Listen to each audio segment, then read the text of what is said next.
നമസ്കാരം. പകൽ വാർത്ത ആരംഭിക്കുന്നു. ആദ്യം പ്രധാന തലക്കെട്ട്. ഒടുവിൽ അർജുനായങ്കിയെ തൂഫാൻ പോലെ തൂക്കി റിമാൻഡ് ചെയ്ത് കോടതി.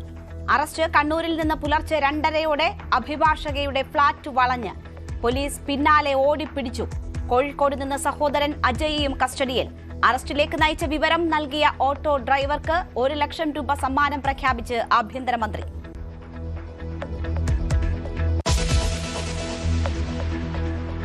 ജാമ്യം കിട്ടാതിരിക്കാൻ കാപ്പ ചുമത്തി അർജുനായങ്കിയെ കോതമംഗലം പോലീസിന് കൈമാറും. ആരാധകരും നിരീക്ഷണത്തിൽ. ഹീറോയാണോ സീറോയാണോ എന്ന് വൈകാതെ മനസ്സിലാകുമെന്ന് ADGP P. വിജയൻ. അറസ്റ്റ് ഒരു മുന്നറിയിപ്പെന്നും ADGP. ഓപ്പറേഷൻ ഗ്രിപ്പിൽ ഇന്നലെ രാത്രി അകത്തായത് 55 പേർ.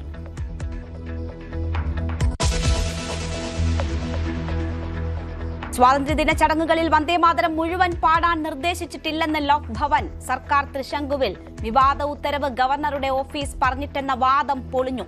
പ്രോട്ടോകോൾ സർക്കുലറിലും വന്ദേമാതരം പരാമർശമില്ല.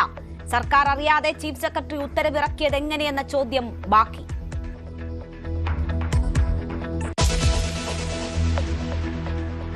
മത്സ്യത്തൊഴിലാളികളുടെ സുരക്ഷയെ ചൊല്ലി രാഷ്ട്രീയ പോര്. കടലിൽ കാണാതായവരുടെ വീടുകളിലെത്തിയ അഡ്വക്കേറ്റ് PA മുഹമ്മദ് റിയാസും രാജീവ് ചന്ദ്രശേഖറും. മുഖ്യമന്ത്രിയും ഫിഷറീസ് മന്ത്രിയും ദുരന്തമെന്ന് റിയാസ്. ഏകോപനത്തിൽ സർക്കാരിന് വീഴ്ചയെന്ന് രാജീവ് ചന്ദ്രശേഖർ. പിണറായിയുടെ ഭരണകാലത്ത് 148 പേരെ കാണാതായിട്ടുണ്ടെന്ന് മുഖ്യമന്ത്രിയുടെ മറുപടി. മുതലപ്പൊഴിയിൽ ജോണിനായും നീണ്ടകരയിൽ ഗൗതത്തിനായും തെരച്ചിൽ തുടരുന്നു. നേവി സ്കൂബ ടീമുകൾ രംഗത്ത്.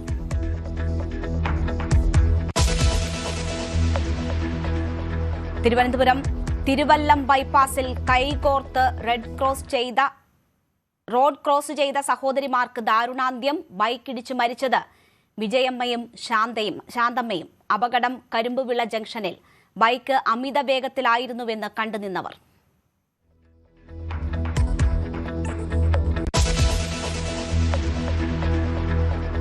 തിരുവനന്തപുരത്ത് ലഹരിക്കണ്ണിയുടെ പ്രധാനി പിടിയിൽ. അറസ്റ്റിലായത് കൊല്ലം സ്വദേശി നന്ദു. പിടികൂടിയത് ചാക്കയിലെ കേന്ദ്രത്തിൽ നിന്ന്.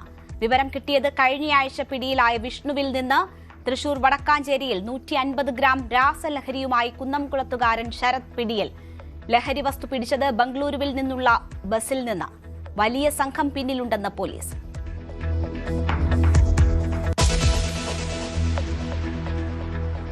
വടകര രാസലഹരി കേസിൽ പുതിയ തെളിവുകൾ. അറസ്റ്റിലായ അധ്യാപിക കീർത്തനയുടെ അക്കൗണ്ടിലാകെ ദുരൂഹത.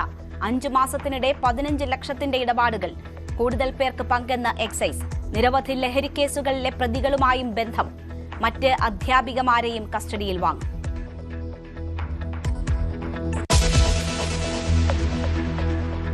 ചുവപ്പുനാടയിൽ കുരുങ്ങി ടാക്സ് ഓഫീസർ റാങ്ക് ഹോൾഡർമാരും. അഡ്വൈസ് കാത്ത് നിരവധി പേർ. പരീക്ഷ നടന്നത് 2021.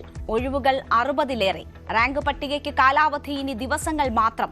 പട്ടിക അട്ടിമറിക്കാനുള്ള നീക്കമെന്ന് ഉദ്യോഗാർത്ഥികൾ. News 18 exclusive.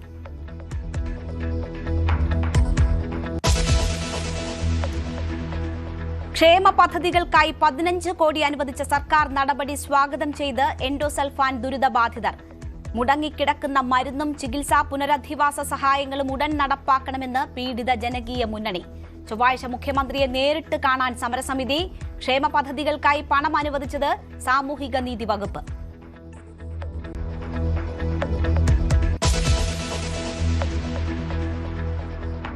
ഇന്ത്യ US ഉഭയകക്ഷി ബന്ധം ശക്തിപ്പെടുത്താൻ നീക്കം. US vice president JD Vance പ്രധാനമന്ത്രി നരേന്ദ്രമോദിയുമായി ചർച്ച നടത്തി. തന്ത്രപരമായ സഹകരണം ശക്തമാക്കാനാണ് ചർച്ച.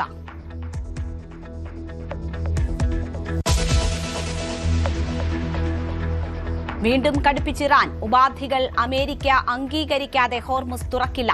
അമേരിക്കൻ ശ്രമം ചർച്ചകൾ താളം തെറ്റിക്കാനെന്ന് സൈന്യം. ഹോർമുസ് തുറക്കലും ഒമാന്റെ മധ്യസ്ഥതയിലെ ചർച്ചയും തമ്മിൽ ബന്ധമില്ലെന്നും ഇറാൻ. ഹോർമുസിൽ ഇറാൻ കപ്പൽ ആക്രമിച്ചെന്ന് UAE.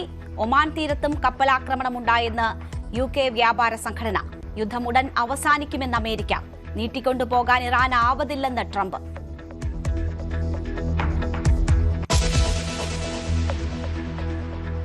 കരിങ്കടലിലേക്കുള്ള ചരക്ക് കപ്പൽ ഗതാഗതത്തിന് നിയന്ത്രണം ഏർപ്പെടുത്തി തുർക്കി. ഡാർഡനെല്ലസ് കടലിടുക്ക് അടച്ചത് റഷ്യൻ എണ്ണ നീക്കത്തെ പ്രതിസന്ധിയിലാക്കും. തുർക്കി ചരക്ക് കപ്പലുകൾക്ക് നേരെ അക്രമമുണ്ടായത് പ്രകോപനം. ഹോർമുസിന് പിന്നാലെ പുതിയ പ്രതിസന്ധിയിൽ എണ്ണവില ഇനിയും ഉയരുമെന്ന് ആശങ്ക.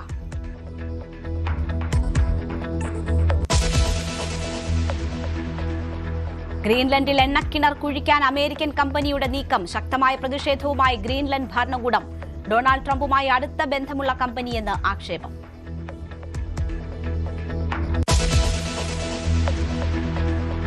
മുജ്തബ ഖമനയി മരിച്ചിട്ടില്ലെന്ന് ഇറാൻ. ദൃശ്യങ്ങൾ പുറത്തുവിട്ടു. മുജ്തബ ആരോഗ്യവാനെന്ന് ഇറാൻ അർദ്ധ സർക്കാർ മാധ്യമം. ദൃശ്യത്തിൽ മുജ്തബയ്ക്ക് ചുറ്റും ആളുകൾ.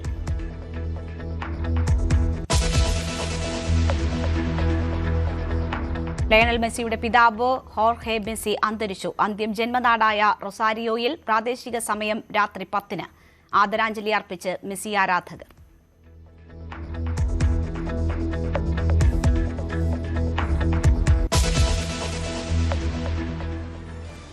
വാർത്തയിലേക്ക് വിശദമായി.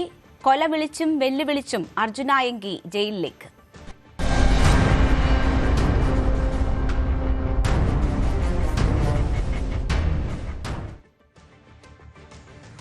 പോലീസ് ഉദ്യോഗസ്ഥനെ ഭീഷണിപ്പെടുത്തിയ കേസിൽ അറസ്റ്റിലായ അർജുനായങ്കി റിമാൻഡിൽ.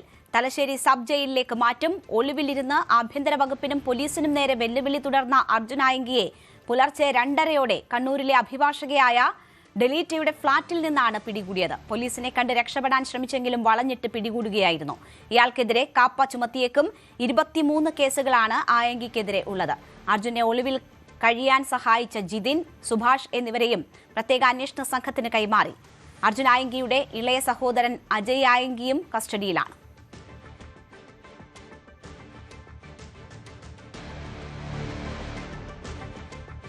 അർജുൻ ആയങ്കി അപ്പാർട്ട്മെന്റിൽ എത്തിയെന്ന് സംശയിക്കുന്ന കാറിന്റെ CCTV ദൃശ്യങ്ങൾ ന്യൂസ് 8-ന് ലഭിച്ചു.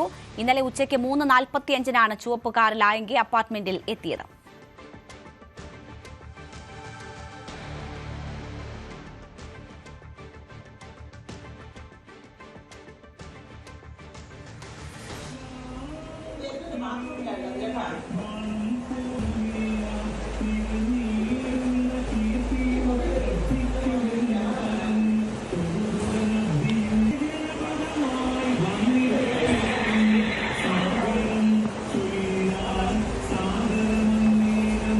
ജനങ്ങളെ വെല്ലുവിളിക്കുന്ന ഒരു ഗുണ്ടയ്ക്കും കേരളത്തിൽ സ്ഥാനമുണ്ടാകില്ലെന്ന് ആഭ്യന്തരമന്ത്രി രമേശ് ചെന്നിത്തല പ്രതികരിച്ചു. സിസ്റ്റത്തെ വെല്ലുവിളിക്കുന്ന ഗുണ്ടയ്ക്ക് ഇതാകും അനുഭവം. ജനങ്ങളെ വെല്ലുവിളിക്കുന്നവരെ നിലയ്ക്ക് നിർത്താൻ സർക്കാർ പ്രതിജ്ഞാബദ്ധമാണ്. ഗുണ്ടകൾക്കെതിരെ ശക്തമായ നടപടിയുണ്ടാകുമെന്നും ജനങ്ങളുടെ സമാധാനം ഉറപ്പുവരുത്തുമെന്നും ചെന്നിത്തല പറഞ്ഞു. അർജുനെക്കുറിച്ച് വിവരം നൽകിയ ഓട്ടോ ഡ്രൈവർക്ക് 1 ലക്ഷം രൂപ പാരിതോഷികം നൽകുമെന്നും മന്ത്രി അറിയിച്ചു. ജനങ്ങളെ വെല്ലുവിളിക്കുന്ന ഒരു ഗുണ്ടയ്ക്കും കേരളത്തിൽ സ്ഥാനമുണ്ടാവില്ല. ഇത് ഗുണ്ടകളുടെ നാടല്ല, സമാധാനം ആഗ്രഹിക്കുന്ന ജനങ്ങളുടെ നാടാണ്. ഇവിടെ എല്ലാ സിസ്റ്റത്തെയും വെല്ലുവിളിക്കുന്ന ഗുണ്ടയ്ക്ക് ഇതാണ് അനുഭവമെന്ന് കരുതുക. ഇത് മാത്രമല്ല, കേരളത്തിലെ എല്ലാ ഗുണ്ടകളെയും നിലയ്ക്ക് നിർത്താൻ ഈ ഗവൺമെൻറ് പ്രതിജ്ഞാബദ്ധമാണ്. ജനങ്ങളുടെ സമാധാന ജീവിതം ഉറപ്പുവരുത്തുക എന്നാണ് ലക്ഷ്യം. ഇന്നലെ മുതൽ ആരംഭിച്ചു കഴിഞ്ഞു.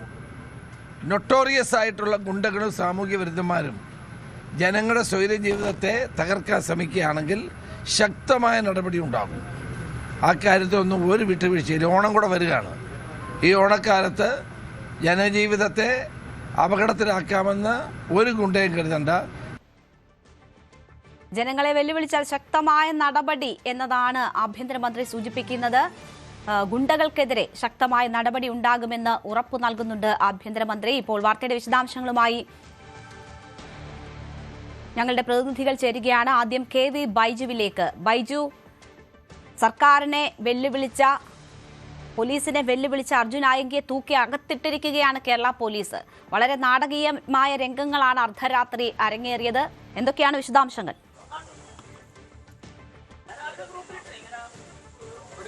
തീർച്ചയായും രേണുക, ഞാനിപ്പോൾ ഉള്ളത് കൂത്തുപറമ്പ് മുൻസിഫ് കോടതിയിലാണ്. അല്പസമയം മുമ്പാണ് അർജുൻ ആയങ്കിയെ ഇവിടെ ഹാജരാക്കിയത്. ഇപ്പോൾ 14 ദിവസത്തേക്ക് അർജുൻ ആയങ്കിയെ റിമാൻഡ് ചെയ്തിരിക്കുന്നു. അല്പസമയം മുമ്പാണ് ഈ പ്രതിയെ ഇപ്പോൾ തലശ്ശേരി സബ് ജയിലിലേക്ക് കൊണ്ടുപോയത്. ഇതിൽ ഏറ്റവും പ്രധാനം, ഇയാൾക്ക് ജാമ്യാപേക്ഷ ഇവിടെ സമർപ്പിച്ചിട്ടില്ല എന്നതാണ്. എന്തായാലും അർജുൻ ആയങ്കി 14 ദിവസത്തേക്ക് റിമാൻഡ് ആയിരിക്കുന്നു. അതോടൊപ്പം കോതമംഗലത്തുള്ള സ്റ്റേഷൻ SHOയും ഇവിടെ എത്തിയിരുന്നു. കാരണം അങ്ങോട്ടേക്ക് കൈമാറേണ്ടതുണ്ട് പ്രതിയെ. അതിനുള്ള നടപടികളായിരിക്കും ഇനി ഉണ്ടാവുക.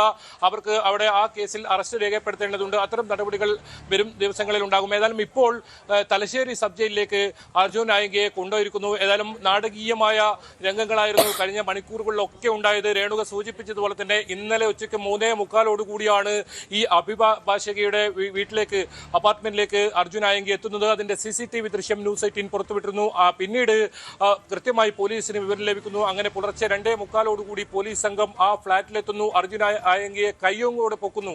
പിന്നീട് മണിക്കൂറുകളോളം ചോദ്യം ചെയ്യുന്നു. ഇതിൽ ഏറ്റവും പ്രധാനം ആരാണ് അർജുൻ നായകിക്ക് ഇത്തരത്തിൽ ഈ ഒളിവിൽ പോകാൻ അല്ലെങ്കിൽ അത്തരം സഹായങ്ങൾ നൽകിയത് എന്നൊക്കെയായിരുന്നു. അങ്ങനെ 2 പേരെ നേരത്തെ കരുതൽ തടങ്കലിൽ വളപട്ടണം പോലീസ് പിടിച്ച 8 പേരിൽ 2 പേരെ, സുഭാഷും മറ്റൊരാളെയും പ്രത്യേക അന്വേഷണ സംഘത്തിന് കൈമാറിയിരിക്കുന്നു. ഇവർ ഈ ഒളിവിൽ പോകാൻ സഹായിച്ചു എന്ന കുറ്റത്തിനാണ് ഇവരെ ഇപ്പോൾ പ്രത്യേക അന്വേഷണ സംഘത്തിന് കൈമാറിയിരിക്കുന്നത്. അതോടൊപ്പം ഇനി വളരെ നിർണായകമാവുക പോലീസിന്റെ വരും മണിക്കൂറുകളിലെ നീക്കമായിരിക്കും.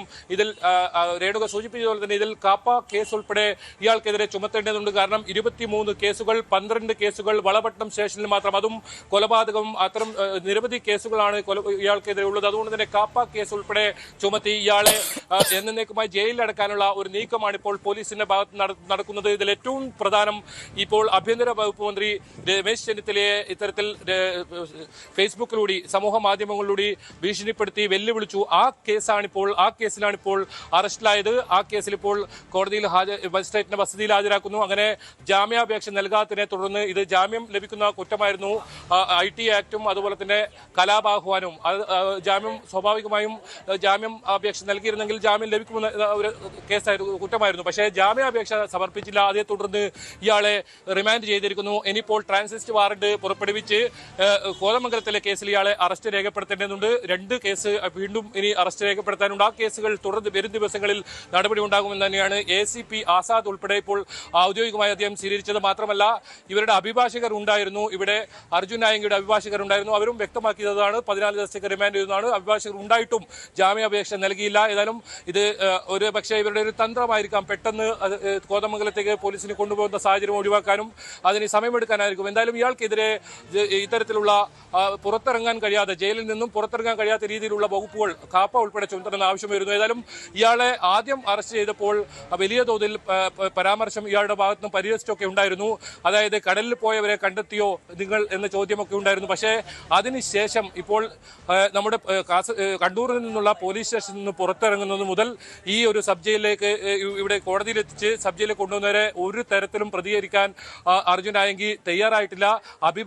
അർജുൻ നായകിയുടെ അഭിഭാഷകരും വ്യക്തമായി ക്യാമറയ്ക്ക് മുന്നിൽ നിന്ന് പ്രതികരിക്കാൻ തയ്യാറായിട്ടില്ല. ഇനി പോലീസിന്റെ തുടർ നീക്കം വളരെ നിർണായകമായിരിക്കും. എന്താണ് ഇനി അടുത്ത നീക്കം എന്നത് സംബന്ധിച്ച് അത് ഇനി വരും മണിക്കൂറുകളിൽ അറിയാം. ഏതായാലും നിലവിൽ ജാമ്യം ലഭിക്കാവുന്ന കുറ്റം ചുമത്തി, പക്ഷേ ജാമ്യാപേക്ഷ നൽകാതിനെ തുടർന്ന് ഇപ്പോൾ റിമാൻഡ് ആയിരിക്കുന്നു. തലശ്ശേരി സബ് ജയിലിലേക്കാണ് ഇപ്പോൾ അർജുൻ നായകിയെ കൊണ്ടുപോയിരിക്കുന്നത്. രേണുക. ശരി, KV ബൈജു ആണ് അവിടെ നിന്നുമുള്ള വിവരങ്ങൾ നൽകിയത്. ഏറെ നാടകീയ രംഗങ്ങൾക്കാണ് കഴിഞ്ഞ മണിക്കൂറുകളിൽ അവിടം സാക്ഷ്യം വഹിച്ചത്. എന്തായാലും തലശ്ശേരിയിലേക്ക് കൊണ്ടുപോയിരിക്കുകയാണ് അർജുൻ നായകി എന്നതാണ് KV ബൈജു അവിടെ നിന്ന് റിപ്പോർട്ട് ചെയ്യുന്നത്. ആജ്ഞ രവീന്ദ്രൻ കൂടി നമുക്കൊപ്പം ചേരുന്നുണ്ട്. എല്ലാത്തിൻ്റെയും തുടക്കം കോതമംഗലത്ത് നിന്നാണ്. ഇപ്പോഴത്തെ ഈ കേസുകളുടെ തുടക്കം, ഈ രീതിയിലുള്ള അറസ്റ്റിലേക്ക് നയിച്ച സാഹചര്യങ്ങൾ തുടങ്ങുന്നത് കോതമംഗലത്ത് നിന്നാണ്. അവിടെ അനധികൃതമായി സംഘം ചേർന്നു. അങ്ങനെ പോലീസ് പിടിക്കുന്നതിൽ നിന്നാണ് ഇതിൻ്റെയൊക്കെ തുടക്കം. ജാമ്യം നിഷേധിക്കപ്പെട്ട് ജയിലിൽ കഴിയേണ്ടി വന്നതാണ് അന്ന് അർജുൻ നായകിയെ ചൊടിപ്പിച്ച കാര്യം. ആജ്ഞ രവീന്ദ്രനാണ് നമുക്കൊപ്പം ചേരുന്നത്. ആജ്ഞ, കോതമംഗലം CI ആണ് തൻ്റെ ജീവിതം നശിപ്പിച്ചത് എന്നതാണ് അർജുൻ നായകി പോലീസ് പിടിയിലായതിനു ശേഷം പറഞ്ഞിരിക്കുന്നത്. ഈ കേസിന്റെ നടപടികളുമായി ബന്ധപ്പെട്ട് അർജുൻ നായകിയെ കോതമംഗലത്തേക്ക് എത്തിക്കുമോ? എന്താണ് നമുക്ക് ഇത് സംബന്ധിച്ച് ലഭിക്കുന്ന സൂചനകൾ?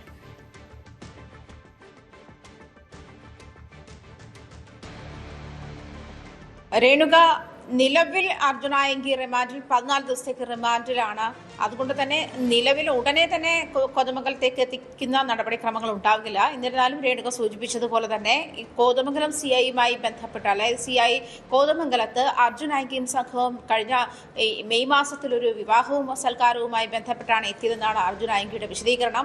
അതുമായി ബന്ധപ്പെട്ട് അവിടെ എത്തിയപ്പോൾ സംഘം ചേർന്ന് കുറ്റകൃത്യത്തിന് ഗൂഢാലോചന നടത്തി എന്നുള്ള കേസിലാണ് കോതമംഗലം CI പ്രശാന്ത് അർജുൻ ആയിങ്കയെയും മറ്റ് 5 സുഹൃത്തുക്കളെയും കസ്റ്റഡിയിലെടുക്കുന്നത്. തുടർന്ന് അതുമായി ബന്ധപ്പെട്ട് 21 ദിവസം ജയിൽവാസം അനുഭവിക്കേണ്ടി വരുന്ന സാഹചര്യമുണ്ടായത്.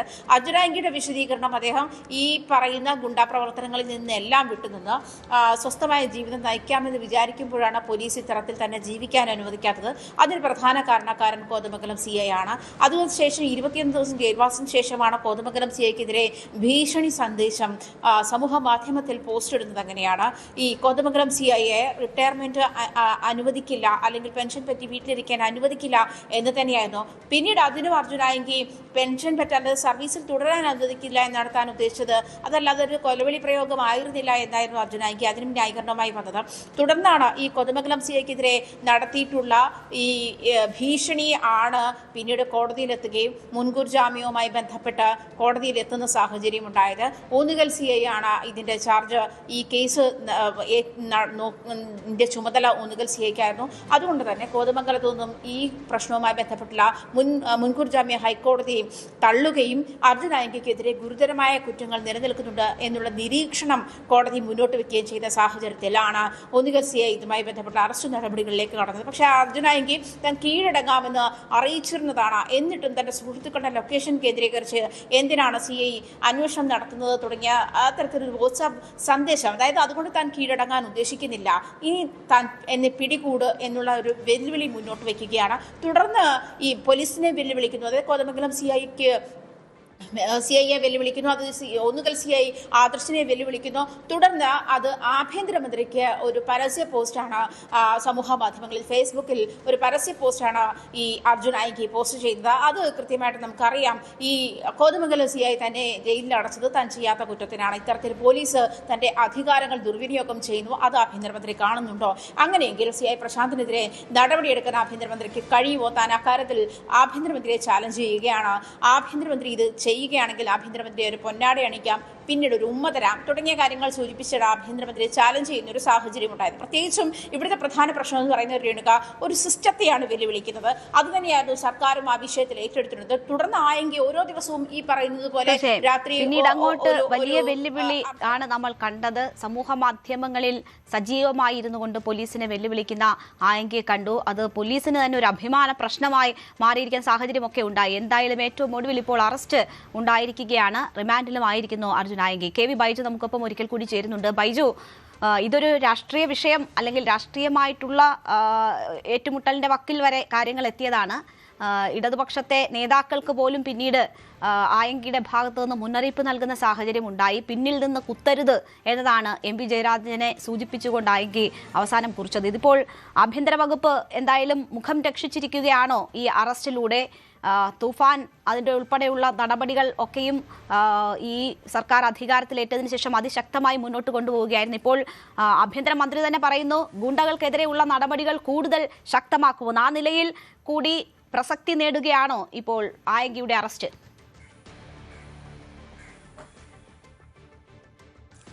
തീർച്ചയായും രേണുക, തൂഫാന് ശേഷം ഗുണ്ടകളെ അമർച്ച ചെയ്യുന്ന പുതിയ പ്രഖ്യാപനം ഇപ്പോൾ വന്നിരിക്കുന്നു. അതിന്റെ തുടക്കം കണ്ണൂരിൽ നിന്നും അർജുൻ ആയങ്കിയെ കസ്റ്റഡിയിലെടുക്കുന്നതോടെ അറസ്റ്റ് ചെയ്യുന്നതോടുകൂടി ആരംഭിച്ചിട്ടുണ്ടെന്ന് വേണം പറയാൻ. അത് മാത്രമല്ല, രേണുക സൂചിപ്പിച്ചതുപോലെ തന്നെ ഇതിൽ നേതാക്കൾ, പ്രത്യേകിച്ച് CPMന്റെ നേതാക്കൾ MP ജയരാജനായാലും MP ഗോവിന്ദനായാലും പിണറായി വിജയനായാലും അർജുൻ ആയങ്കിയെ കഴിഞ്ഞ ദിവസങ്ങളിൽ തള്ളിപ്പറയുന്ന സാഹചര്യമാണ് ഉണ്ടായത്. അർജുൻ ആയങ്കിയെ അറസ്റ്റ് ചെയ്താൽ തനിക്ക് എന്താണ് കുഴപ്പം എന്ന് പിണറായി ചോദിക്കുന്നു. മാത്രമല്ല, തൂഫാൻ ഒപ്പം ഈ ഒരു പ്രതിയെ തൂക്കണം എന്ന് MP ജയരാജൻ തഗ് ഡയലോഗ് അടിക്കുന്നു. അങ്ങനെ ആഭ്യന്തര വകുപ്പ് മന്ത്രിയെ ഇത്തരത്തിൽ സമൂഹ മാധ്യമങ്ങളിലൂടെ വലിയ തോതിൽ ഭീഷണിപ്പെടുത്തിയ ഒരു പ്രതി, വലിയ നാണക്കേടുണ്ടാക്കിയ ഒരു പ്രതി, ഈ CPMന്റെ നേതാക്കളൊക്കെ തള്ളിപ്പറയുന്ന സാഹചര്യം ഉണ്ടായിട്ടും പിടികൂടാൻ കഴിയാത്ത ഒരു സാഹചര്യം. അത് വലിയ നാണക്കേടായിരുന്നു കേരള പോലീസിനെ സംബന്ധിച്ചിടത്തോളം. പിന്നീട് അങ്ങോട്ട് കണ്ടത് 48 മണിക്കൂർ, അതായത് കഴിഞ്ഞ 48 മണിക്കൂർ പോലീസ് രാവെന്നോ പകലെന്നോ ഇല്ലാതെ വലിയ തോതിൽ ഈ പ്രതിക്കായുള്ള അന്വേഷണമാണ്. പലപ്പോഴും ഈ പ്രതിക്ക് തൊട്ടരികിലെത്തുമ്പോഴും ഇയാൾക്ക് കൃത്യമായി ഇതിന്റെ വിവരങ്ങൾ അറിയുന്നു. അവിടെ നിന്നും രക്ഷപ്പെടുന്ന സാഹചര്യം സാഹചര്യമാണ് ഉണ്ടായത്. ഏതായാലും ഇപ്പോൾ ഈ കേസിലേക്ക് വന്നാൽ തളിപ്പറമ്പിലെ ഒരു ലോഡ്ജിലാണ് ഇയാൾ ഒളിവിൽ താമസിക്കുന്നുണ്ടായത്. അവിടെ പോലീസ് എത്തുന്നുണ്ടെന്ന കൃത്യമായ വിവരം ഇയാൾക്ക് ലഭിക്കുന്നു. അങ്ങനെ ഇയാൾ അവിടെ നിന്നും ഇറങ്ങി ഓട്ടോറിക്ഷയിൽ പയ്യന്നൂരിലേക്ക് പോകുന്നു. ഇയാൾ കഴിഞ്ഞ കുറച്ച് ദിവസങ്ങളായി ഫോൺ ഉപയോഗിക്കുന്നില്ല. ഈ ഓട്ടോ ഡ്രൈവറുടെ ഫോൺ എടുത്ത് ഇയാൾ ഒരു കാറിൽ സുഹൃത്തിനെ വിളിക്കുന്നു. അങ്ങനെ അയാളുടെ കാർ അവിടെ എത്തുന്നു. ആ കാറാണ് ഇയാൾ ഇങ്ങനെ കണ്ണൂരിലേക്ക് ഈ അഭിഭാഷകയുടെ അടുത്തേക്ക് എത്തുന്നത്. ഇന്നലെ ഉച്ചയ്ക്ക് 3:45 അർജുൻ ആയെങ്കി പുലർച്ചെ 2:45 വരെ ഈ അഭിഭാഷകയുടെ അപ്പാർട്ട്മെന്റിലായിരുന്നു. 9 മണിക്കൂറോളം അഭിഭാഷകയുമായി അവിടെ ചർച്ച നടത്തിയെന്നാണ് പറഞ്ഞത്. ഏതായാലും ഈ കേസിൽ ഇപ്പോൾ ഇനി തുടർ നടപടി അത് ഏറ്റവും പ്രധാനമാണ്. എന്താണ് ഈ കേരള പോലീസിന്റെ ഭാഗത്ത് എന്താണ് തുടർ നടപടി എന്നത് എല്ലാവരും കാത്തിരിക്കുകയാണ്. KV ബൈജുവും ആജ്ഞ രവീന്ദ്രനുമാണ് വാർത്തയുടെ വിശദാംശങ്ങൾ നൽകിയത്. അർജുൻ ആയെങ്കി ഹീറോയാണോ സീറോയാണോ എന്ന് വൈകാതെ മനസ്സിലാകുമെന്ന് ADGP P. വിജയൻ ന്യൂസ് 18നോട്. ആയെങ്കിൽ മാത്രമല്ല ആരാധകരും നിരീക്ഷണത്തിലാണ്. ഇനി ഒരാളുടെ അടുത്ത് നിന്നും ഇത്തരം വെല്ലുവിളികൾ ഉണ്ടാകാതിരിക്കാനാണ് പോലീസിന്റെ കടുത്ത നീക്കം. റോങ് ഹീറോമാരെ പിന്തുണയ്ക്കുന്നത് അപകടത്തിൽ ചാടിക്കുമെന്നതിന്റെ മുന്നറിയിപ്പാണ് ആയെങ്കിയുടെ അറസ്റ്റെന്നും P. വിജയൻ പറഞ്ഞു. ഓപ്പറേഷൻ ഗ്രിപ്പിന്റെ ഭാഗമായി ഇന്നലെ രാത്രി മാത്രം 55 പേരെ കസ്റ്റഡിയിലെടുത്തു എന്നും ADGP പറഞ്ഞു. അർജുൻ ആയങ്കിയെ അതിസാഹസികമായാണ് കണ്ണൂരിൽ നിന്ന് പോലീസ് കുടുക്കിയിരിക്കുന്നത്. ഇപ്പോൾ ക്രമസമാധാന ചുമതലയുള്ള ADGP P. വിജയൻ എന്നോടൊപ്പം ചേരുന്നു. ഒരു ശ്രമകരമായ ദൌത്യമെന്ന് തന്നെ പറയേണ്ടി വരും അല്ലേ? ഞങ്ങള് കുറച്ച് അതിനു വേണ്ടിയിട്ട് നടക്കേണ്ടി വന്നു. പക്ഷേ അത് ഞങ്ങൾ അതുവേണ്ടി മാത്രം ആക്കിയിട്ടില്ലായിരുന്നു. ഞങ്ങൾ ഈ അർജുൻ ആയങ്കിയുടെ ഈ പ്രസ്താവനയും വെല്ലുവിളികളൊക്കെ കണ്ടപ്പോൾ ഇനി വെല്ലുവിളികൾ ഒരാളെടുത്തൊന്നും ഉണ്ടാകാതിരിക്കാനുള്ള ഒരു നടപടി എന്ന നിലക്കാണ് കണ്ടിരുന്നത്. അതുകൊണ്ട് തന്നെ ഈ ഒരു ഓപ്പറേഷൻ ഗ്രിപ്പ് എന്നുള്ള ഒരു പ്രോഗ്രാം ലോഞ്ച് ചെയ്തിട്ട് ഇവിടെ ഐഡന്റിഫൈ ചെയ്തിരിക്കുന്ന നൊട്ടോറിയസ് ഗുണ്ടകളുണ്ട്. അവരെല്ലാവരെയും എങ്ങനെ നിയമത്തിന് മുമ്പിൽ ഒന്നുകൂടി ശക്തമായി കൊണ്ടുവരാന്നുള്ള പരിപാടിയിൽ നിന്നുള്ള ഭാഗമായിട്ട് ഏകദേശം 55 പേരെ ഇന്നലെ രാത്രി 10 മണിയാകുമ്പോൾ പിടിച്ചിട്ടുണ്ട്. അപ്പൊ അതിന്റെ കൂടെ തന്നെയാണ് ഈ ഏറ്റവും കൂടുതൽ ഫോക്കസ് കൊടുത്തിരുന്നത് ആയങ്കിയെ പിടിക്കുക എന്നുള്ളതായിരുന്നു. ഒരു സൈബർ ഹീറോ പരിവേഷം പക്ഷേ കിട്ടി. കേരളത്തിലെ സാഗർ ഏലിയസ് ജാക്കിയാണെന്നൊക്കെയാണ് സൈബർ ഇടങ്ങളിൽ വാഴ്ത്തുപാട്ടുകൾ വരുന്നത്. അത് ഹീറോ ആണോ സീറോ ആണോ എന്നുള്ളത് ജനങ്ങൾക്ക് മനസ്സിലാക്കാൻ പറ്റുന്നു. പിന്നെ മാത്രമല്ല റോങ് ഹീറോസിനെ വർഷിപ്പ് ചെയ്യുമ്പോൾ ശ്രദ്ധിക്കേണ്ടതുണ്ട്. പോലീസ് വർഷിപ്പേഴ്സിന് പിന്നാലെയുണ്ട്. പ്രത്യേകിച്ചും ഈ സോഷ്യൽ മീഡിയയിലൊക്കെ ഈ ചില ഇത്തരം ക്രിമിനൽ ആക്ടിവിറ്റീനെ പ്രോത്സാഹിപ്പിക്കുന്ന രീതിയിൽ അതിനെ ലൈക്ക് ചെയ്യുകയോ അതിനെ അനുകൂലിക്കുന്ന കമന്റ് ചെയ്യുകയോ അവർ ഹാർബർ ചെയ്യുകയൊക്കെ ചെയ്തിരിക്കുന്ന ആളുകളെയും പിന്നാലെ ഞങ്ങൾ ലിസ്റ്റ് ചെയ്തിട്ടുണ്ട്. അവരെയായിരിക്കും ഇനി അടുത്ത ദിവസങ്ങളിൽ നമ്മൾ പൊക്കുന്നത്. അപ്പോൾ ഒരു കണ്ടിന്യൂസ് മോണിറ്ററിംഗ് ആണല്ലേ ഇത് ഓപ്പറേഷൻ ഗ്രിപ്പ് എന്നുള്ളത് ഒരു ടിൽ ദി എൻഡ് ഓഫ് ഗുണ്ടകളെല്ലാവരെയും നിയമത്തിന് മുമ്പിൽ പ്രോപ്പറായിട്ട് വരുന്നവരെ ഉണ്ടായിരിക്കും. Thank you. ഡിവൈഎഫ്ഐ യൂണിറ്റ് സെക്രട്ടറിയിൽ നിന്ന് ക്രിമിനൽ പ്രവർത്തനത്തിലേക്ക് മാറി കുപ്രസിദ്ധി നേടുകയായിരുന്നു അർജുൻ ആയിങ്കി. 30 വയസ്സുള്ള ആയിങ്കി 10 വർഷം കൊണ്ടാണ് കേരളത്തിലെ പ്രധാന ക്രിമിനലുകളിൽ ഒരാളായി മാറിയത്. ക്രിമിനൽ സംഘങ്ങളുമായി ബന്ധം ആരംഭിച്ചപ്പോൾ തന്നെ സംഘടനയിൽ നിന്ന് പുറത്താക്കപ്പെട്ടു.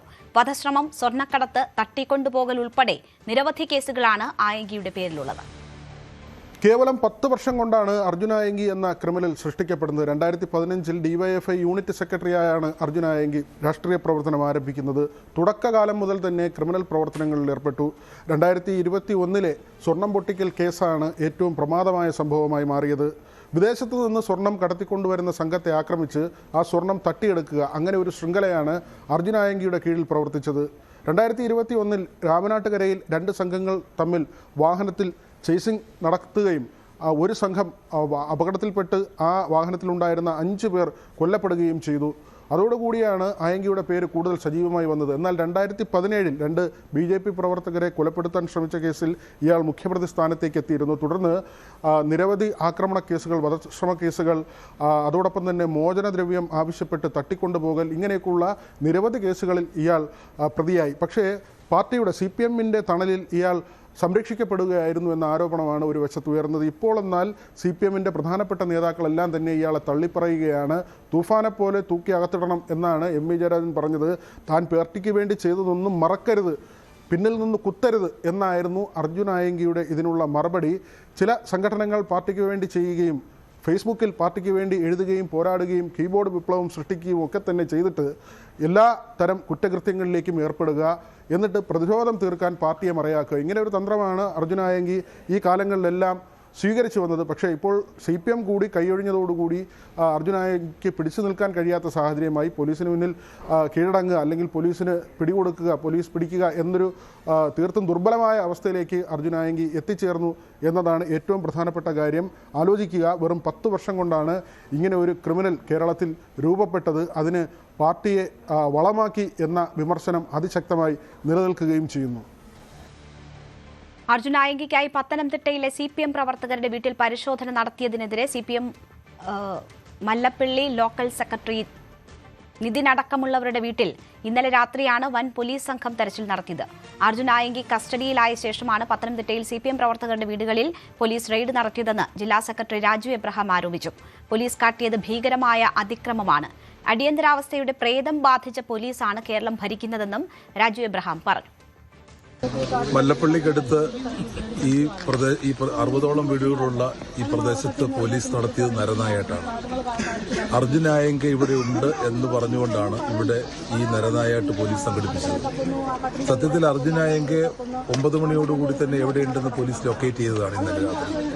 ഇവിടെ നടന്ന് അതിനുശേഷം രാത്രി 11:30 ശേഷമാണ് പോലീസ് ഇവിടെ എത്തിയത്. ആദ്യം ഒരു പോലീസ് വാഹനം വരുന്നു, പിന്നീട് 8 പോലീസ് വാഹനങ്ങളിലായിട്ടാണ് 60ഓളം പോലീസുകാർ ഇവിടെ വരുന്നത്. ഇവിടെ പോലീസിന്റെ റെയ്ഡ് ഷൂട്ട് ചെയ്യുന്നു എന്ന് അറിഞ്ഞപ്പോഴാണ് പോലീസ് റെയ്ഡ് നിർത്തിയത്. CPMന്റെ ലോക്കൽ കമ്മിറ്റി സെക്രട്ടറി മുതിന്റെ വീടാണ് ആദ്യം റെയ്ഡ് ചെയ്തത്. അപ്പോൾ അത് രാഷ്ട്രീയ പകപോക്കലാണ്, രാഷ്ട്രീയ ലക്ഷ്യമുണ്ട്. SFIയുടെ ഏരിയ പ്രസിഡന്റ് രാഹുലിന്റെ വീടാണ് രണ്ടാമത് റെയ്ഡ് ചെയ്തത്. പട്ടികജാതി വിഭാഗത്തിൽപ്പെട്ട പാവപ്പെട്ട ആളുകളാണ്. അവിടെ വീടിന് കതകില്ല, ജനലില്ല. അവിടെ എരച്ച് യാതൊരു അനുവാദവും ഇല്ലാതാണ് എരച്ച് കയറിയിരിക്കുന്നത്. തൊട്ടിപ്പുറത്തെ തങ്കമണിയുടെ വീട് ചവിട്ടിപ്പൊളിച്ചാണ് അകത്ത് കയറിയിരിക്കുന്നത്. ശുദ്ധ ക്രിമിനൽ നടപടിയാണ് ഇവിടെ ഉണ്ടായിരിക്കുന്നത്. ഒരു ക്രിമിനൽ സംഘത്തിനും ഗുണ്ടാ സംഘം പോലും ചെയ്യാത്ത കാര്യങ്ങളാണ് ഇവിടെ പോലീസ് ചെയ്തിരിക്കുന്നത്. ഇപ്പൊ ഇവിടെ നിയമം നോക്കാൻ ആളില്ലേ, നിയമം സംരക്ഷിക്കേണ്ട ആളുകൾ തന്നെ ഇവിടെ നിയമലംഘനം നടത്തിയിരിക്കുകയാണ്. കുട്ടികൾ വീഡിയോ എടുത്തില്ലായിരുന്നെങ്കിൽ ഈ 60ഓളം വീടുകൾ, ആ വീടുകളിൽ മുഴുവൻ ഇന്നലെ രാത്രി അവിടെ ഒരു തങ്കമണി ആവർത്തിക്കാനുള്ള സമീപനമാണ് പോലീസ് ഇവിടെ ആസൂത്രണം ചെയ്ത് വന്നത്. ഒരു സംശയം അക്കാര്യത്തിലില്ല. അതുകൊണ്ട് ഇതിന് ഉത്തരവാദികളായിട്ടുള്ള ആളുകളെ കർശനമായ നിയമ നടപടിക്ക് വിധേയമാക്കണം. വടകര MDMA കേസിൽ പിടിയിലായ അധ്യാപിക കീർത്തനയ്ക്കെതിരെ കൂടുതൽ തെളിവുകളുമായി പോലീസ്. മാധ്യമങ്ങൾക്ക് മുന്നിൽ വികാരാധീനയായി കുറ്റം നിഷേധിച്ച കീർത്തനയുടെ അക്കൌണ്ട് വഴി കഴിഞ്ഞ 5 മാസത്തിനിടെ 15 ലക്ഷം രൂപയുടെ ലഹരി ഇടപാട് നടന്നതായി പോലീസ് കണ്ടെത്തി. മറ്റ് പ്രതികളായ അധ്യാപികമാരെയും അടുത്ത ദിവസം കസ്റ്റഡിയിൽ വാങ്ങും. കോഴിക്കോട് ജില്ലയിൽ നിന്നും പോലീസും എക്സൈസും രജിസ്റ്റർ ചെയ്ത നിരവധി MDMA കേസുകളിലെ പ്രതികളുമായി ഇവർക്ക് നേരിട്ട് സാമ്പത്തിക ബന്ധമുണ്ടെന്നാണ് കണ്ടെത്തൽ. MS അനീഷ് കുമാർ ഉണ്ട് വാർത്തയുടെ വിശദാംശങ്ങളുമായി. അനീഷ്, ഈ അധ്യാപികമാർ ഉൾപ്പെട്ട ഈ ലഹരി റാക്കറ്റിന്റെ പ്രവർത്തനം അത് സംബന്ധിച്ചുള്ള കൂടുതൽ വിശദാംശങ്ങളാണ് പുറത്തുവരുന്നത്. വലിയ ആശങ്കയുണ്ടാക്കുന്നതാണ്. ഈ ജില്ലയിലെ തന്നെ മിക്ക ലഹരി ഇടപാടുകാരുമായി ഇവർക്ക് ബന്ധമുണ്ട് എന്ന പുതിയ വിവരങ്ങൾ. എന്തൊക്കെയാണ് നമുക്ക് ലഭ്യമാകുന്ന പുതിയ വിശദാംശങ്ങൾ?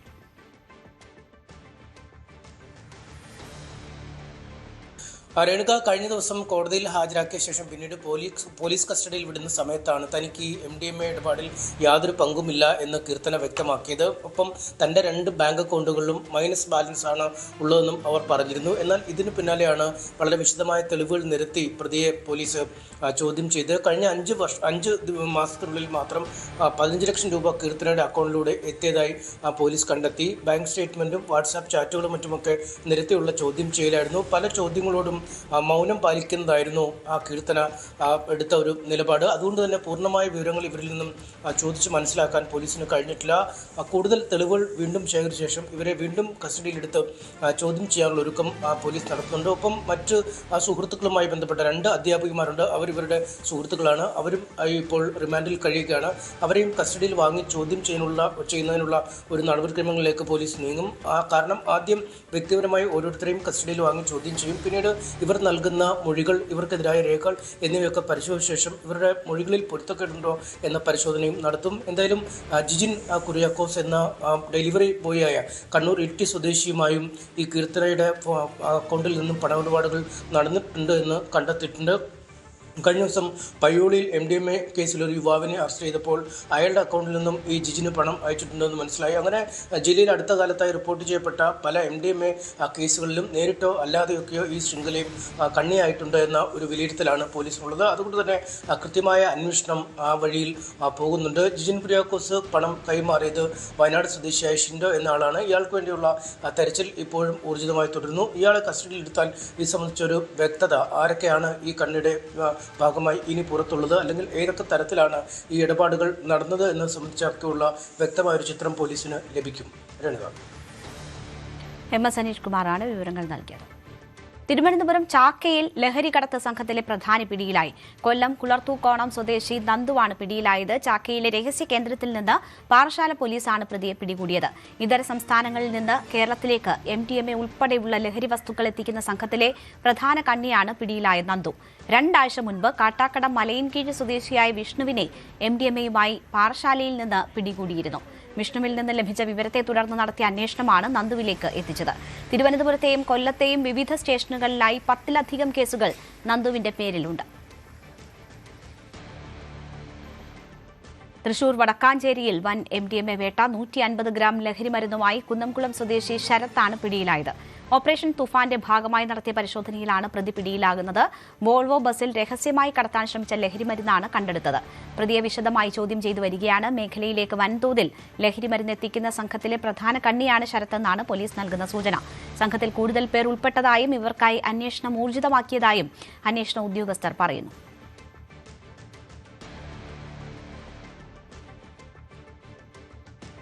രാഷ്ട്രീയ വിവാദമാകുന്ന മത്സ്യത്തൊഴിലാളി സുരക്ഷ.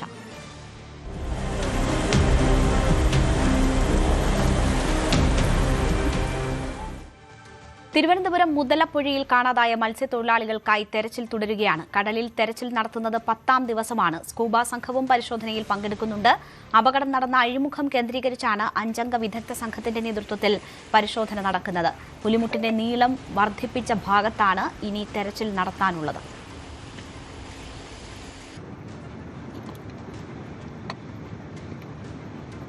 അഭിലാഷ് ഉണ്ട് വാർത്തയുടെ വിവരങ്ങളുമായി. അഭിലാഷ്, ഇന്ന് എങ്ങനെയാണ് തെരച്ചിൽ പുരോഗമിക്കുന്നത്? ഏതൊക്കെ സംവിധാനങ്ങളാണ്, ഏതൊക്കെ സംഘങ്ങളും സേനാംഗങ്ങളും ഒക്കെയാണ് ഈ തെരച്ചിലിൽ നിന്ന് പങ്കെടുക്കുന്നത്?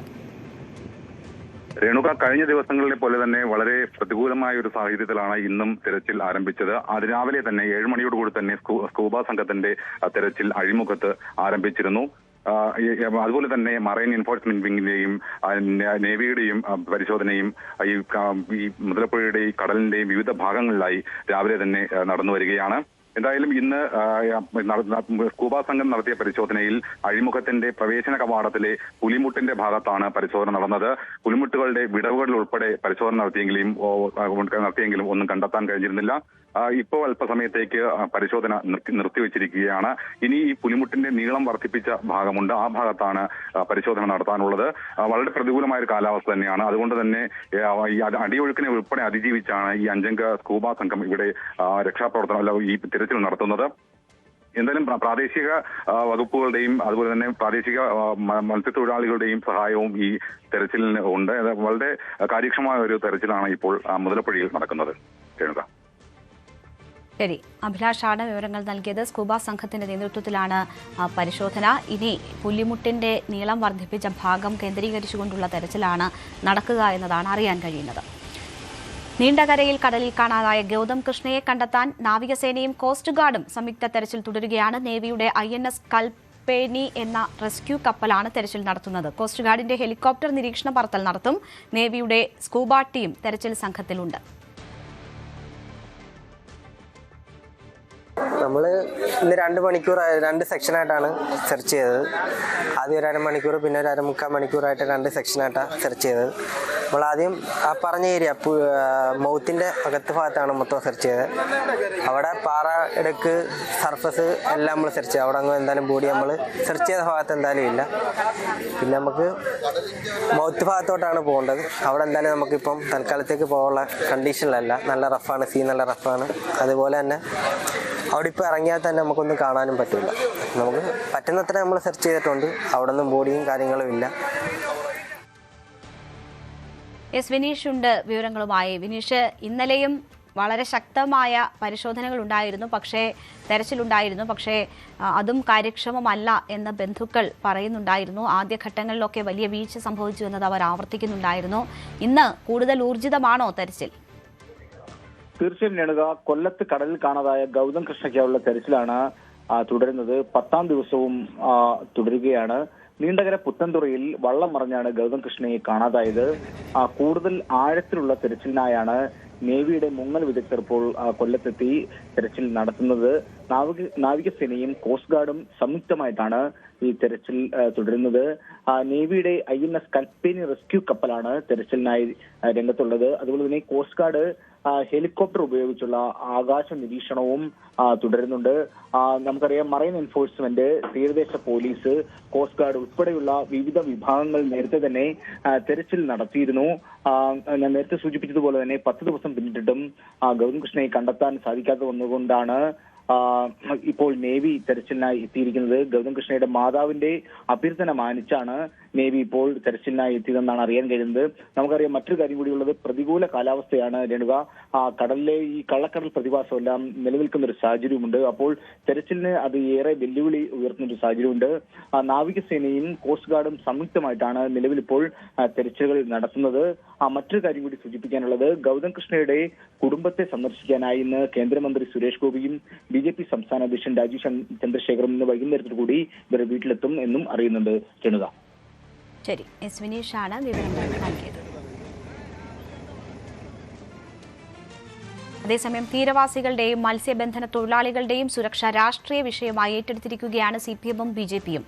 മുഖ്യമന്ത്രിയും ഫിഷറീസ് മന്ത്രിയും ദുരന്തമെന്ന് മുഹമ്മദ് റിയാസ് MLA ആരോപിച്ചു. മുഖ്യമന്ത്രി മത്സ്യത്തൊഴിലാളികളെയും തീരദേശവാസികളെയും അപമാനിച്ചു. മുഖ്യമന്ത്രി മാപ്പ് പറയണം. വകുപ്പ് മന്ത്രി തീരദേശത്തേക്ക് തിരിഞ്ഞു നോക്കുന്നില്ല എന്നും റിയാസ് പറഞ്ഞു. മുതലപ്പുഴ സന്ദർശിച്ച ശേഷമായിരുന്നു പ്രതികരണം. കേരളത്തിൽ ഇങ്ങനെയുള്ള സംഭവങ്ങൾ ഉണ്ടാകുമ്പോൾ നിങ്ങൾ ആലോചിച്ച് നോക്കും, മന്ത്രിമാർ കേന്ദ്രീകരിക്കും, ഇടപെടും, ക്യാമ്പ് ചെയ്ത് ഏകോപിപ്പിക്കും. 10 ദിവസമായി ഫിഷറീസ് വകുപ്പ് മന്ത്രി ഇവിടെ തിരിഞ്ഞു നോക്കിയിട്ടില്ല എന്ന് മാത്രമല്ല, മുഖ്യമന്ത്രി മത്സ്യത്തൊഴിലാളികളെയും തീരദേശ മേഖലയിലെ വാസികളെയും ആകെ അപമാനിക്കുന്ന നിലയിലേക്കുള്ള പ്രസ്താവന ഇറക്കിയിരിക്കുകയാണ്. ആ നിലയിൽ തന്നെ നമ്മൾ പരിശോധിച്ചാൽ ഇത് ഒരു സർക്കാരിൻ്റെ ഭാഗത്ത് ഉണ്ടാകാൻ വേണ്ടി പാടില്ല. ഇവിടെ മുഖ്യമന്ത്രിയും മന്ത്രിയും ഒരു ദുരന്തമായി മാറിയിരിക്കുകയാണ്. അടിയന്തരമായ വിഷയത്തിൽ ഇടപെടാൻ വേണ്ടി അവർ തയ്യാറാകണം. മുഖ്യമന്ത്രി പ്രസ്താവന നടത്തി മത്സ്യത്തൊഴിലാളികളെ അപമാനിച്ചതിന് പരസ്യമായി മാപ്പ് പറയണം. ഫിഷറീസ് മന്ത്രി പറ്റിയ തെറ്റ് തുറന്നു പറയാൻ തയ്യാറാകണം. അടിയന്തരമായ വിഷയത്തിൽ ഇടപെടണം.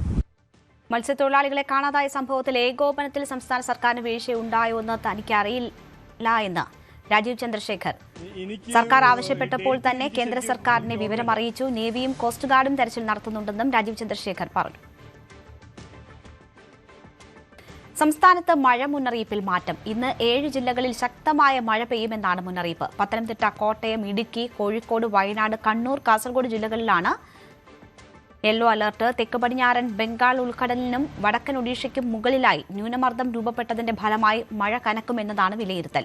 ഈ മാസം 12 വരെ മഴ തുടരും. കേരളം, ലക്ഷദ്വീപ്, കർണാടക തീരങ്ങളിൽ മണിക്കൂറിൽ 40 മുതൽ 50 കിലോമീറ്റർ വേഗതയിൽ കാറ്റ് വീശാനും സാധ്യതയുണ്ട്.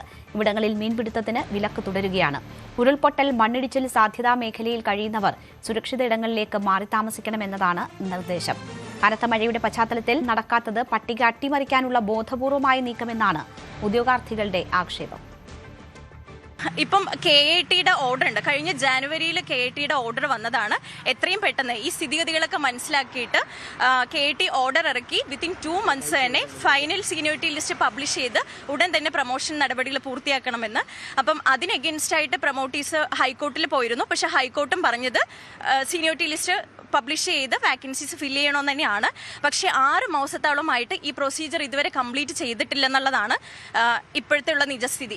നിങ്ങളപ്പോൾ എങ്ങനെയായിരിക്കും ഇനി തുടർന്നുള്ള നടപടി? കാരണം എത്ര നാളോടുണ്ട് ഇതിന്റെ കാലാവധി? നിങ്ങളുടെ വളരെ ചുരുങ്ങിയ മാസം മാത്രമാണ് ഇനി ഞങ്ങൾക്ക് മുമ്പിലുള്ളത്. ഇത് കഴിഞ്ഞ മാസമാണ് ഫൈനൽ സീനിയോറിറ്റി ലിസ്റ്റ് പബ്ലിഷ് ചെയ്തത്. പക്ഷേ അത് ഗസറ്റിൽ പബ്ലിഷ് ചെയ്യുമ്പോൾ മാത്രമാണ് നമ്മളുടെ ഈ പ്രൊസീജിയർ കംപ്ലീറ്റ് ആവുന്നത്. അത് കഴിഞ്ഞ് കഴിഞ്ഞിട്ട് പ്രൊമോഷൻ കൗൺസിൽ കൂടി പ്രൊമോഷൻ ഓർഡർ ഇറങ്ങണമെങ്കിൽ ഇനി എത്ര നാൾ എടുക്കും എന്നുള്ളത് ഒരു അനിശ്ചിതത്വത്തിലാണ്. അപ്പം ഈ മുമ്പോട്ട് ഞങ്ങൾ റാങ്ക് ഹോൾഡേഴ്സ് നിരന്തരം ഈ ഓഫീസുകളിൽ ഇത് കൺസേൺഡ് ഡിപ്പാർട്ട്മെന്റ്സിൽ കയറി ഇറങ്ങുന്നുണ്ട്. ഇപ്പം ഞങ്ങൾക്ക് കറക്റ്റായിട്ട് മനസ്സിലാവുന്നുണ്ട് മുമ്പത്തെ ഗവൺമെന്റും ഇപ്പോൾ വന്നിട്ടുള്ള ഗവൺമെന്റ് നമ്മൾ ചേഞ്ചസ്. കാരണം എന്താ വെച്ചാൽ ഞങ്ങളത് പോസിറ്റീവായിട്ടാണ് കാണുന്നത്. ഈ സർക്കാർ കയറിയതിൽ പിന്നെ കുറച്ച് കാര്യങ്ങൾ സ്പീഡപ്പായിട്ട് നടക്കുന്നുണ്ട്. GSTയുടെ പുതിയ കമ്മീഷണർ ആണെങ്കിലും വളരെ പോസിറ്റീവാണ് ഞങ്ങളായിട്ട് അപ്രോച്ച് ചെയ്യുന്നത്. അതേപോലെ തന്നെ നമ്മളുടെ ഇപ്പോഴത്തെ CM തന്നെയാണ് ഫിനാൻസും ഹാൻഡിൽ ചെയ്യുന്നതെന്നുള്ളത് ഞങ്ങൾക്ക് വളരെ സന്തോഷകരമായിട്ടുള്ള കാര്യമാണ്. പക്ഷേ എന്നിട്ട് പോലും വളരെ ചുരുക്കം ഈ പ്രൊമോട്ടീസ് അസോസിയേഷന്റെ വ്യക്തിപരമായ താല്പര്യങ്ങൾ കാരണവും അതുപോലെ തന്നെ അവർക്കുള്ള പൊളിറ്റിക്കൽ ഇൻഫ്ലുവൻസും യൂസ് ചെയ്തിട്ട് ചില ഓഫീസേഴ്സിനെ ഇൻഫ്ലുവൻസ് ചെയ്യുന്നുണ്ട്. പല വ്യാജ വാർത്തകളും പറഞ്ഞ് അവർ തെറ്റിദ്ധരിപ്പിക്കുന്നുണ്ട്.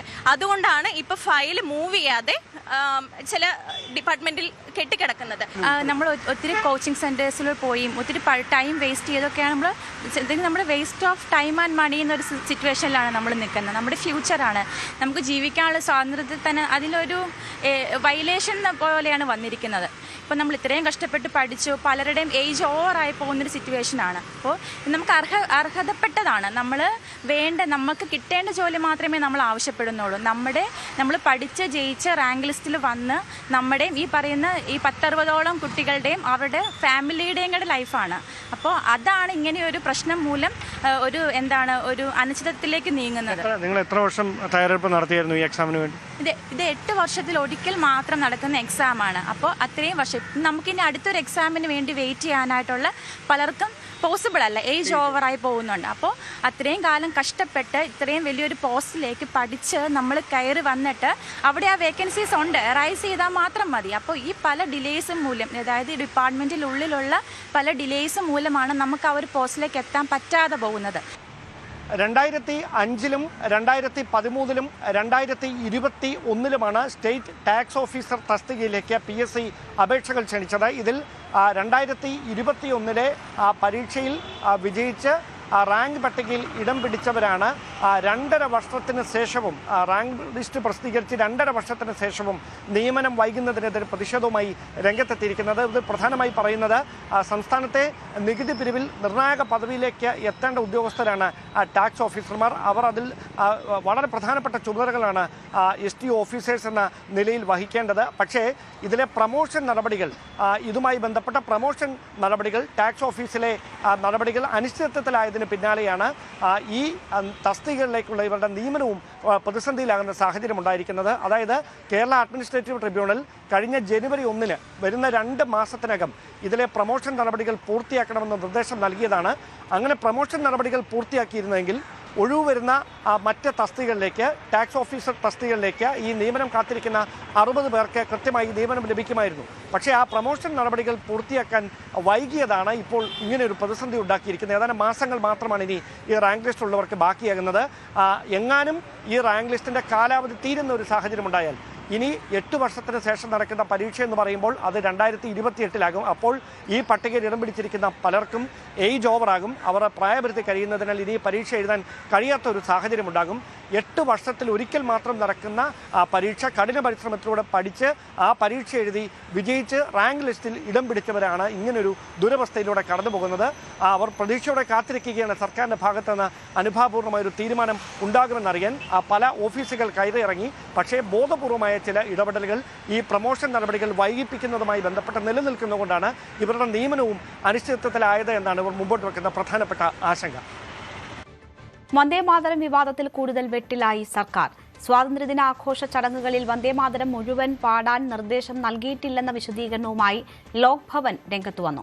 ഇതോടെ ലോക് ഭവന്റെ നിർദ്ദേശപ്രകാരമാണ് സർക്കുലർ ഇറക്കിയതെന്ന സർക്കാരിന്റെ വാദം പൊളിയുകയാണ്. സ്വാതന്ത്ര്യദിനാഘോഷ ചടങ്ങുകളിലൂടെ നടത്തിപ്പ് സംബന്ധിച്ച് പ്രോട്ടോകോൾ വിഭാഗം പുറത്തിറക്കിയ സർക്കുലറിൽ വന്ദേമാതരത്തെ പരാമർശിച്ചിട്ടില്ല. പിന്നെങ്ങനെ സർക്കാർ അറിയാതെ ചീഫ് സെക്രട്ടറി ഉത്തരവിറക്കിയെന്ന ചോദ്യമാണ് ഉയരുന്നത്.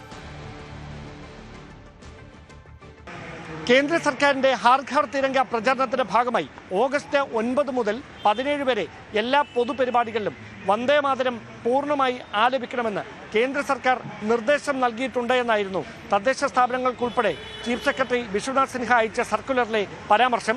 പക്ഷേ അങ്ങനെ ഒരു സർക്കുലർ ഇറക്കാൻ എങ്ങനെ ചീഫ് സെക്രട്ടറിക്ക് കഴിയുമെന്ന ചോദ്യത്തിന് വിദ്യാഭ്യാസ മന്ത്രി N. ഷംസുദ്ദീൻ അടക്കം കഴിഞ്ഞ ദിവസം നൽകിയ മറുപടി ലോക് ഭവന്റെ നിർദ്ദേശപ്രകാരമാണ് ഇത്തരം ഒരു സർക്കുലർ ഇറക്കിയതെന്നായിരുന്നു.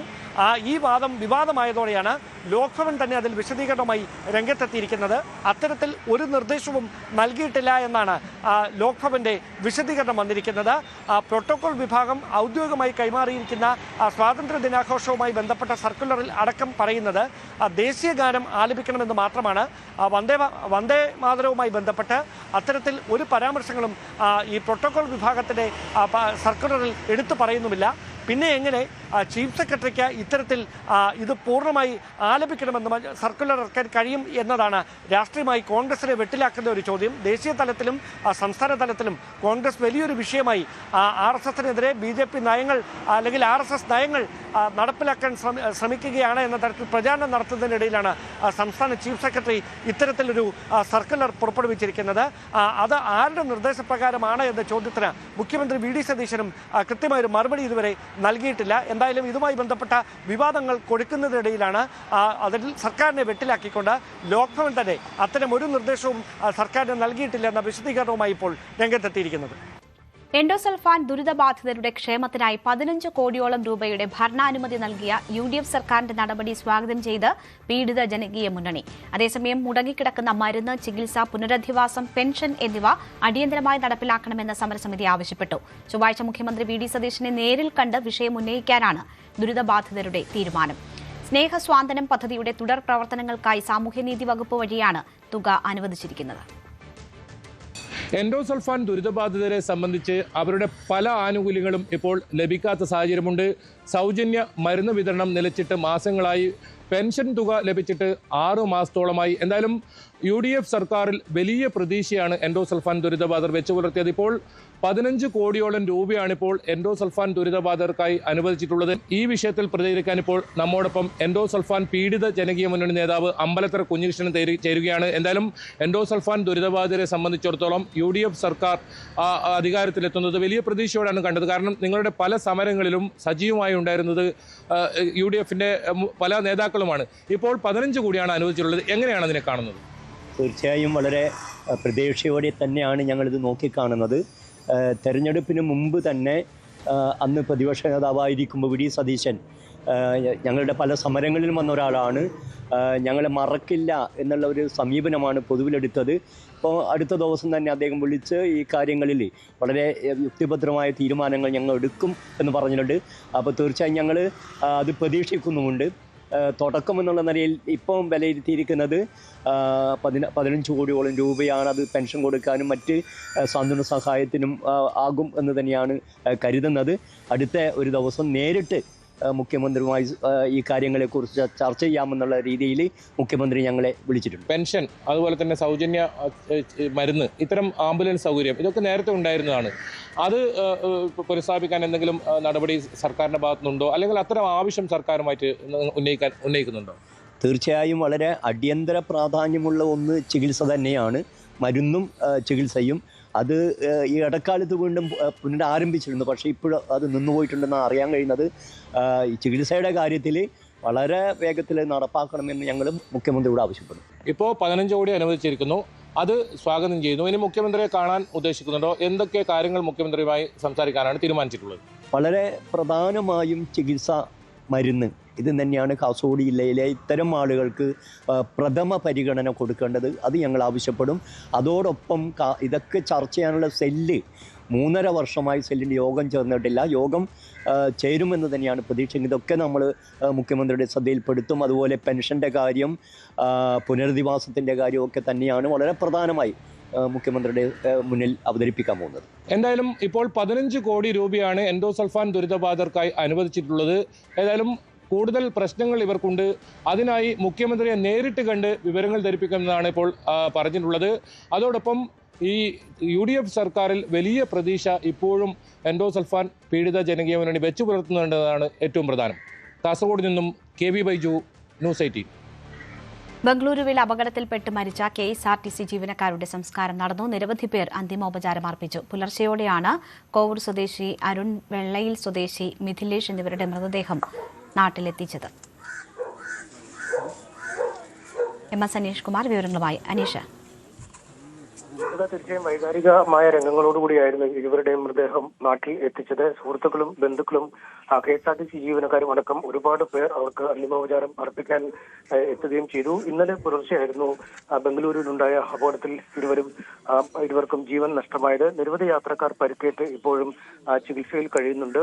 KSRTC നടത്തിയ പ്രാഥമിക അന്വേഷണത്തിൽ ഡ്രൈവർ ഉറങ്ങിപ്പോയതാവാം അപകടത്തിന്റെ കാരണമെന്ന ഒരു വിലയിരുത്തലാണുള്ളത്. താൽക്കാലിക ജീവനക്കാരനായി ഏതാണ്ട് 5 മാസത്തിൽ താഴെ മാത്രമാണ് മിഥിലേഷിന് KSRTCയിൽ സർവീസ് ഉള്ളത്. അതിനു മുമ്പ് കോഴിക്കോട് നഗരത്തിൽ തന്നെ സ്വകാര്യ ബസ്സിലെ ഡ്രൈവറായിരുന്നു അദ്ദേഹം. KSRTCയുടെ ഏറ്റവും ഒടുവിലിറങ്ങിയ സർക്കുലർ അനുസരിച്ച് ഏറ്റവും പരിചയസമ്പന്നരായ ആളുകളാണ് ഇത്ര ദീർഘദൂര സർവീസുകളിൽ പോകേണ്ടിയിരുന്നത്. എന്നാൽ അത് ഇവിടെ ലംഘിച്ചിരിക്കുന്ന ഒരു പ്രാഥമിക നിഗമനം ഉണ്ട്. മറ്റൊന്ന്, ഡ്രൈവർ കം കണ്ടക്ടർ എന്ന രീതിയിലാണ് ദീർഘദൂര ബസ്സുകളിൽ പലപ്പോഴും ഈ ജീവനക്കാരുടെ ഒരു വിന്യാസം. അതും ഇവിടെ ഉണ്ടായില്ല. ഒപ്പം മൈസൂരിലൊരു ദീർഘദൂര ട്രിപ്പ് കഴിഞ്ഞ് വന്ന ശേഷം ഏതാനും മണിക്കൂറുകൾ കഴിഞ്ഞാണ് വീണ്ടും അടുത്ത ട്രിപ്പിലേക്ക് മിഥിലേഷ് പോവുകയും ചെയ്തത്. എന്തായാലും ഇതടക്കമുള്ള കാര്യങ്ങളെക്കുറിച്ച് വിജിലൻസ് വിഭാഗം വളരെ വിശദമായി തന്നെ പരിശോധിച്ചു വരികയാണ്. സനീഷ് കുമാറാണ് വിവരങ്ങൾ നൽകിയത്. കോട്ടയം ഈരാറ്റുപേട്ടയിൽ കാറിൽ യുവാക്കളുടെ സാഹസിക യാത്ര. ഈരാറ്റുപേട്ട ചേനാട് കവലയിലാണ് സംഭവം. വിവാഹ സംഘത്തിൽപ്പെട്ട യുവാക്കളാണ് അപകടകരമായ രീതിയിൽ യാത്ര ചെയ്തത്.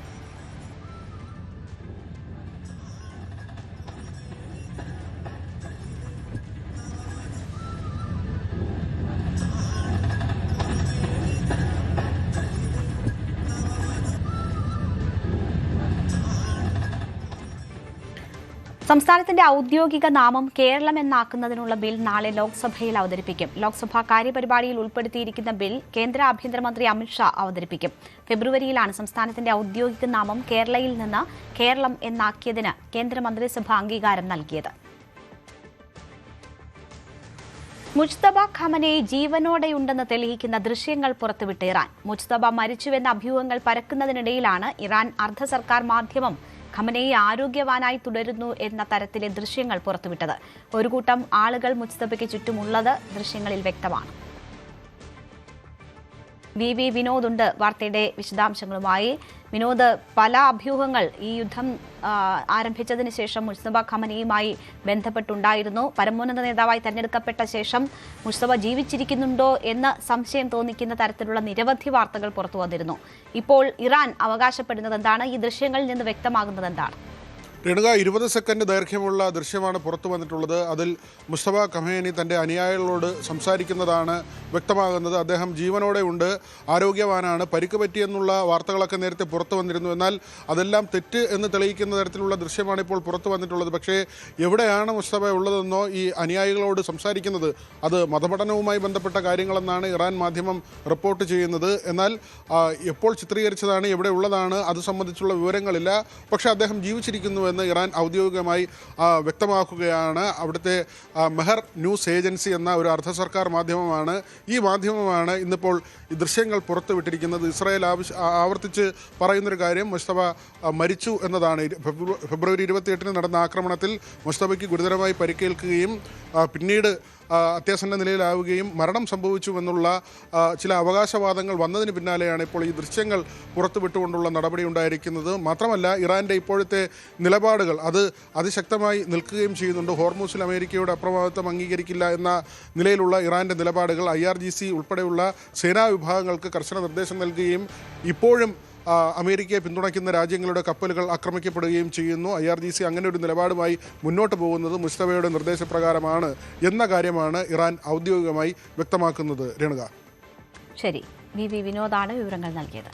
പശ്ചിമേഷ്യൻ സംഘർഷം ലോകക്രമത്തിൽ ഗുരുതര പ്രതിസന്ധിയുണ്ടായതിന് കാരണം ഹോർമുസ് കടലിടുക്കിലുണ്ടായ ഗതാഗത തടസ്സങ്ങളാണ്. ഇറാൻ ഹോർമുസ് അടച്ചത് ഇന്ധനവില വൻ തോതിൽ വർദ്ധിക്കുന്നതിന് ഇടവച്ചിരുന്നു. ഇപ്പോൾ മറ്റൊരു യുദ്ധം സമാനമായ പ്രതിസന്ധി ഉണ്ടാക്കുമോ എന്നതാണ് ആശങ്ക. റഷ്യയും യുക്രൈനും തമ്മിൽ നടക്കുന്ന യുദ്ധം തുർക്കിയെ പ്രകോപിപ്പിച്ചു. കരിങ്കടലിലേക്കുള്ള ചരക്ക് കപ്പൽ ഗതാഗതത്തിന് തുർക്കി നിയന്ത്രണം ഏർപ്പെടുത്തി.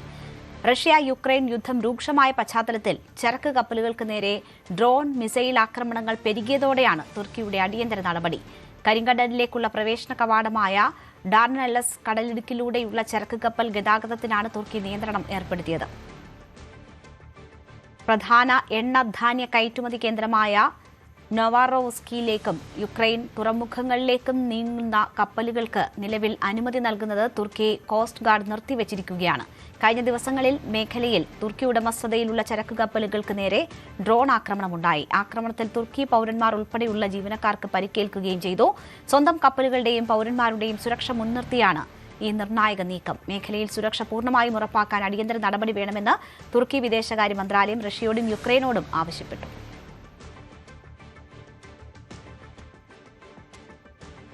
പകൽ വാർത്ത പൂർണ്ണമാകുന്നു. നമസ്കാരം.